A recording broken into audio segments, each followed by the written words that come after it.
सत्संगत जी, प्यार से कहना आज समारोह के समागम ग्राउंड में ही ये संदेश दिया जा रहा और सभी का उत्साह, वो सेवा का भाव हर जगह यहाँ मैदानों में दिख रहा है कि किस तरह ये समागम के प्रति उत्साह, ये अपनी भक्ति को और मजबूती प्रदान करने के लिए उत्साह, मन में एक दूसरे को अकोमोडेट करने का उत्साह कि सभी दूर दूर से आए हैं और सभी इस निराकार के प्रेमी, और कैसे ये स्थान, ये मैदान, चाहे एक लिमिटेड जगह पर दिल सभी के विशाल, एक दूसरे को प्राथमिकता देते हुए, एक दूसरे को अपने से ऊपर रखते हुए, यही संतों का उद्देश्य हर समय रहा है कि हर कोई अपने जीवन में इस ब्रह्म ज्ञान से मुकम्मल हो, अपने जीवन में ब्रह्म ज्ञान को उतारे, अपने जीवन में इस निराकार को ही हर समय बसा के एक निराकार से ही फिर वो प्यार बनता जाए, एक अपने जीवन में इस तरह हर समय एक एक पल को बिताएं कि फिर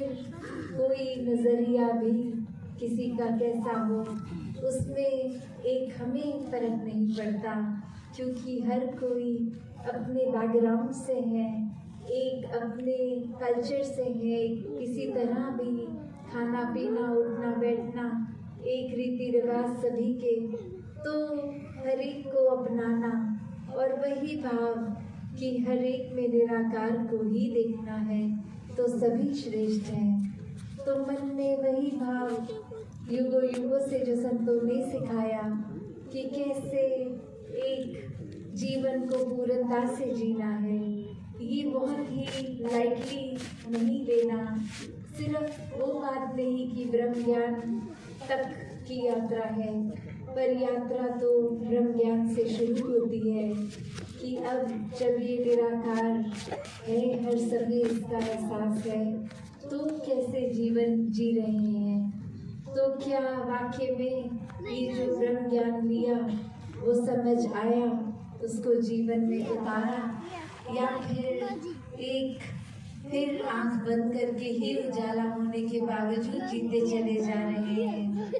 एक अपने जीवन में जहाँ हर एक के साथ सहयोग करते हुए, एक दूसरे को प्यार करते हुए ये जीवन को जीना है, वहाँ कहीं फिर एक खुदगर्जी का भाव तो नहीं आ रहा। कहीं इधर मैदानों में भी हम कुछ ये तो नहीं कर रहे कि किसी से कुछ असला छीन के खुद करने लग गए, एक खुद को दिखाना कि हम सेवा करने आए हैं तो ये सेवा मिले। तो संतों ने तो हमेशा से एडजस्ट किया है कि जब एक भाव ही समर्पित है तो फिर एक सेवा का एक्ट फिर वो नहीं रहता, वो हर समय की ही सेवा है, चाहे घरों से निकलने के समय समागम के लिए या ये सेवा के लिए आ रहे हों, चाहे किसी कारणवश आ भी नहीं सक रहे, और कैसे एक आने के बाद भी सिर्फ एक कुछ सेवा को भी जो फिजिकली अगर कर रहे हैं, चाहे वो कहीं भी लगी हो या फिर एक अपने योगदान रूप से ही सेवा कर रहे हों, तो वो दिखावा मात्र नहीं रहता, वो सिर्फ एक फिजिकल एक्सरसाइज की तरह नहीं कि कर लेंगे एक आध घंटा दिन में तो तंदुरुस्त रहेंगे। एक सेवा का भाव अगर नहीं तो फिर वो सिर्फ एक शारीरिक हिलना डुलना, वो मूवमेंट तक ही रह जाएगा। तो कैसे अगर सेवा में वाकई ही अपने आप को पूरी तरह उतारना है तो मन से शुरुआत करनी होगी। एक भाव संतों के, चाहे आज श्रवण किए या श्रवण करते आए या समागम में भी श्रवण होंगे, वो सिर्फ बोल नहीं, वो सिर्फ अच्छी बातें, अच्छे एग्जाम्पल्स नहीं, अच्छी कहानियाँ नहीं, वो एक हमारे जीवन में उतर जाए तो सिर्फ कान तक ही ना रहे तो ही फायदा है। और ये फायदा सिर्फ हमारा है, क्योंकि जहाँ एक अच्छा इंसान तो स्वाभाविक हो जाएगा, वो एक बाय प्रोडक्ट तो हो जाएगा, उससे ज़्यादा गहराई इस निराकार के जुड़ाव से होगी कि जितना ज़्यादा ये संतों की वाणी को श्रवण करेंगे, तभी नाम भी सत्संग है कि सत्य का संग, कि जो इस सच से जुड़ता है, जो भी ये संतों से जुड़ा है, उनके विचारों को, भावों को एक तवज्जो देना और सिर्फ एक कुछ पलों की इम्पोर्टेंस नहीं, एक वाक्य ही जीवन में उन बातों पर उतरना है, तो वाक्य में ये मन भी निराकार से और ज़्यादा जुड़ेगा। तो किस तरह संतों ने हर समय, चाहे कोई भी युग हो, एक जहाँ ब्रह्म ज्ञान इस निराकार को महत्वता दी है, एक निराकार से जुड़ने के बाद इंसानियत एक स्वाभाविक रूप ले लेना इस इंसान में, वो गुणों को महत्वता दी है, वही साथ में जिक्र हर समय किसी न किसी तरह से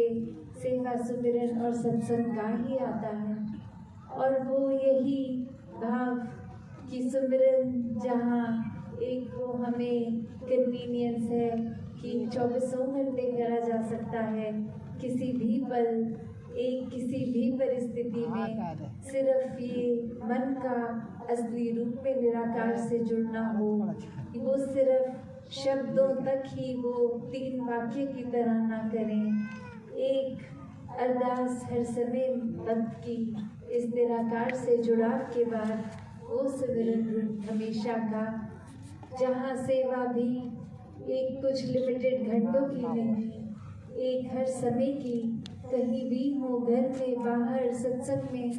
एक स्कूल में, अपने ऑफिसेस में, कहीं पे भी हो, तो वो भाव भी सेवा का एक प्राथमिकता बनते हुए बहुत ही श्रेष्ठ भाव। और जो सत्संग की बात आती है उसमें तो चाहे ये फिर भी बात घंटों में की जा सकती है कि सत्संग का निर्धारित समय है, उसी में संतों को सुनना है, तो वो समय भी हम कैसे बिता रहे हैं? क्या सिर्फ आए सत्संग पंडाल तक और फिर इधर उधर ही ध्यान रहा, या फिर आकर भी एक सत्संग में हम आए और कोई एक्टिविटीज़ में लग गए जो बाद में भी की जा सकती हैं, या फिर कुछ महात्मा जो कह रहे हैं अगर हम उनको वैसे पर्सनली जानते हैं तो अब वो टिप्पणी उनके वास्तविक जीवन से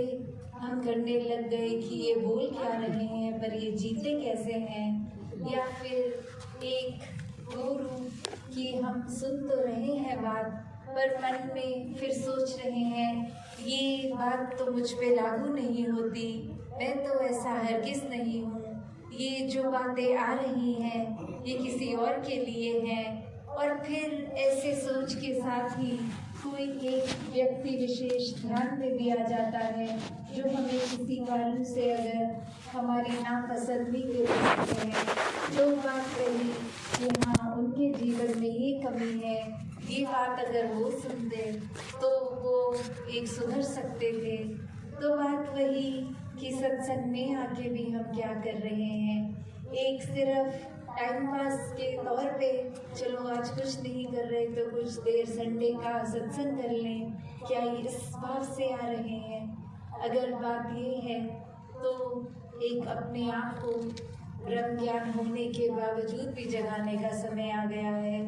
कि हर समय में उपस्थित रहें, हर समय में ये चेतनता, ये एक्टिवनेस, ये अलर्टनेस एक रिस्पॉन्सिबिलिटी है, एक ये हमारा सिर्फ एक ड्यूटी नहीं, ये हमारी चेतनता को हर समय प्रयोग में लाना एक बहुत ही ज़रूरी कर्तव्य भी है कि हमें कैसे पल पल जीना है, एक भेड़ चाल के रूप में नहीं, सिर्फ एक ऐसा नहीं कि सभी कर रहे हैं, सब घर वाले सत्संग चल रहे हैं तो हम भी चलते हैं। नहीं, ये खुद से एक मन में उत्साह होना चाहिए कि सत्संग पहुँचे, और सत्संग आके भी कि एक किसी के भाव, कोई बात अगर ऐसी भी जो अनेकों बार चाहे पहले सुनी हो, तो भी वो बात में एक हमेशा नयापन होता है। पर हम ही उसको उस तरह ले जाते हैं कि हाँ, जब सत्संग जाते हैं तो ये 3-4 बात हर बार कोई ना कोई महात्मा अलग रूप में रिपीट करता है। तो ये अब समय इंट्रोस्पेक्शन का,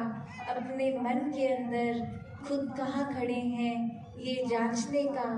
कि ये बातें सिर्फ बातें नहीं हैं। ये अगर इतनी बार निराकार कान में डाल रहा है तो खुद को टटोल के तो देखें कि सिर्फ ये एक कान से जाने वाली, एक कान से अंदर बाहर नहीं है। ये वाक्य ही बार बार बातें सामने आ रही हैं, क्योंकि ये गुण, ये चीज़ें अभी जीवन में नहीं उतरी हैं। इसको और ज़्यादा गहराई में जा सकते हैं। जैसे अगर कोई चीज़ है भी जीवन में, हमेशा एक हर चीज़ की, जैसे कहते हैं, अति बुरी होती है, पर ये निराकार से जुड़ाव की अति बुरी नहीं है। ये तो हर बार जैसे कोई चीज़ को प्रैक्टिस भी करते हैं, अगर कोई म्यूज़िकल इंस्ट्रूमेंट को या कोई एक गायकी का रियाज, तो हमेशा यही कहा जाता है कि जितना करोगे उतना सुधरोगे, प्रैक्टिस मेक्स परफेक्ट। तो बात वही कि हम जितना ज़्यादा कोई भी चीज़ अगर जीवन में है और वो सुन भी रहे हैं सत्संग में, फिर भी वो ऊपरी लेवल तक ही हो सकता है जीवन में उतरी हो। उसको और गहराई में जाना है, उसको और इस तरह जीना है, ताकि फिर भक्ति में भी प्रैक्टिस मेक्स परफेक्ट वाली बात हो। तो अब घड़ी की ओर नजर, दासी अपनी बात को यही विराम देगी। साथ संगत जी, धन निरंकार जी।